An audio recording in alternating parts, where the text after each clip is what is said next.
Joining me in the studio to discuss all things rugby league is former Warriors, Panthers and Raiders coach, now Grandstand League expert Matthew Elliott.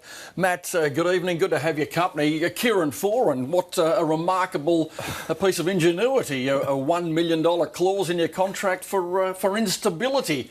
What is the solution for Parramatta? Where's this going to end? Imagine how rich we'd be if we had instability clauses. Well, good management.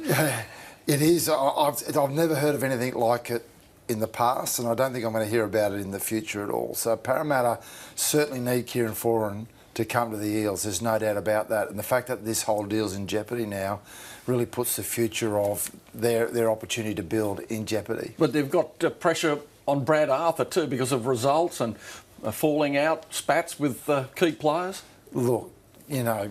Who's going to stay? You've got to work from the top down. And until they get their front office sorted out, and they haven't, this has been a long-going argument, remove the coach from the argument until they get their front office sorted out, and then they'll get some continuity and stability. Brad Arthur is not the issue here. Michael Jennings, Laurie Daly has indicated he will support him after offensive behaviour, hindering police, an arrest charge. Is this setting a bad standard for the Blues, a double standard? I think what we need to examine is what really happened. Now, you know, I've got the opportunity to have a little bit of insight into it, and I think, you know, in Trent Robinson in particular, he was been very articulate and clear on this matter, is that they find the player, he's going to be stood down for one game, which he already served last night, and that's it. For Trent to take that action, it tells you there wasn't much in this incident. And I endorse, I'm obviously got a vested interest in Michael. I'm a Queenslander, so I'd like him not to play, but I know him personally, and I'm quite sure, you know, Laurie's stance on this is 100% right. So Trent, your good self, and Laurie Daly, you've ruled him innocent. Well, when you actually find out, you know, when it comes to light what actually happened, I think everyone else will be of the same opinion.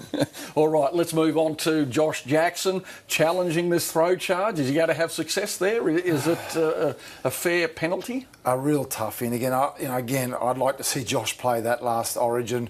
Like, Josh is a clean skin, and that may count in his favour tonight. But if you look at the incident in isolation, the 2 weeks is probably he's got off easy. So it's only his good record as a player and a person that's going to sway the judiciary tonight, because if they look at the incident, he's going down for 2 at least. So let's assume he's out. Who do you bring in? Oh my goodness, that's a very tough. Boyd. Do you go back to Luke Lewis? Well, Boyd Cordon's obviously on the bench, so I think he comes straight into the team there, and then probably Luke Lewis would be the. Or you've got Tyson Frizzell, who's also an outstanding player. Yeah. All right, so let's look at some football. And this match was a stunner. You were there on the weekend. I was listening to it on ABC Grandstand. Andrew Moore and yourself getting very excited. The Broncos put together a sensational try, but it wasn't their attack, it was their defence. And we're going to have a look at that in a moment. Just incredible stats from the match, less than 40% of possession, and most of it was in this movement. What about this try? I saw some amazing football play on the weekend, some unbelievable tries, 4 tries, that being probably the best of them I saw on the weekend.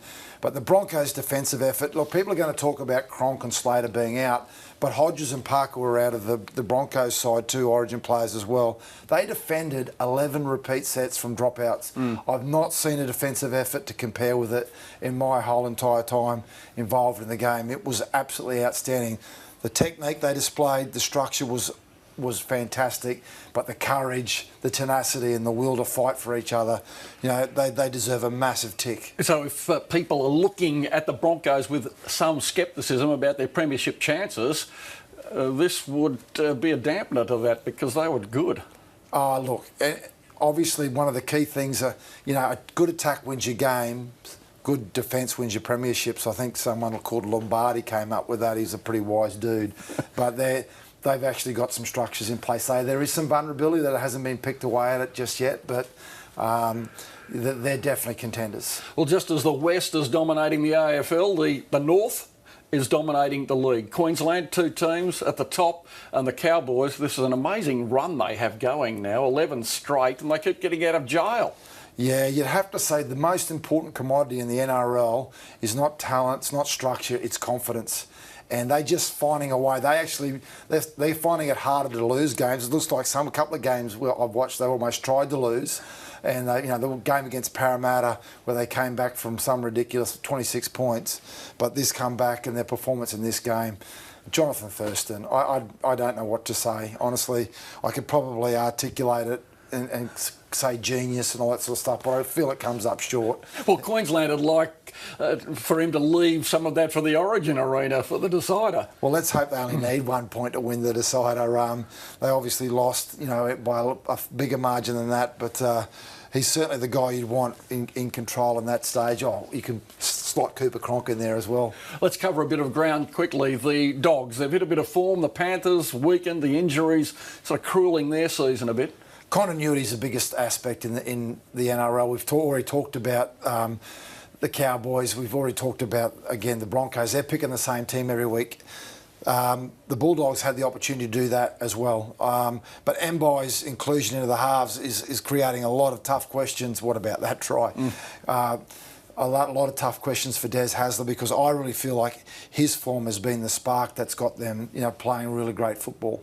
And last night, as we see the mayhem continue, the Roosters, always solid performances against the Dragons, or great matches, and this was no exception. 19-14 in the end, but the Roosters doing enough to show their quality. High quality game too, by the way. Two teams, really at the top of the table, and it showed.